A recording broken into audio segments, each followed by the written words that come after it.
Hi friends, কেমন আছো? আজকে আবার নাইট ডিউটিতে চলে এসেছি। আজকে লাস্ট নাইট। রেডি হয়ে নার্সিংহোমে ঢুকে গেছি। দোতলায় চলে এসেছি। দোতলায় দাঁড়িয়ে আছি ওয়ার্ডে ঢুকবো বলে।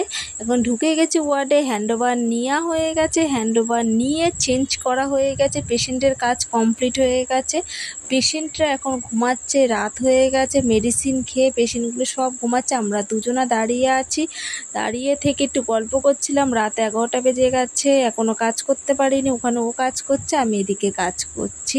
এখনও পর্যন্ত ডিনার করিনি। ওইখানে টিকিটগুলো সব পড়ে আছে। টিকিটের কাজ করতে হবে। ওই যে টিকিটের কাজগুলো করছিলাম। করতে করতে এখন 12টা বেজে গেছে। খেয়ে নিয়েছি। ডিনার করা হয়ে গেছে। ডিনার করে নিয়ে আবার কাজ করা শুরু করে দিয়েছি। আবার কাজগুলো করে নিয়েছি। সকাল হয়ে গেছে। সকালে হ্যান্ডওভার দিয়ে নিয়েছি। সবাইকে বলছি গুড মর্নিং। রেডি হয়ে গেছি। রেডি হয়ে দেখো সিঁড়ি দিয়ে নামছি। অলরেডি 9:30 বেজে গেছে। বাড়ি যাব। ওখানে পেশেন্ট পার্টিগুলো বসে আছে। আর সবাইকে বলছি আমার চ্যানেলটাকে like, comment, share and subscribe করতে ভুলবে না প্লিজ।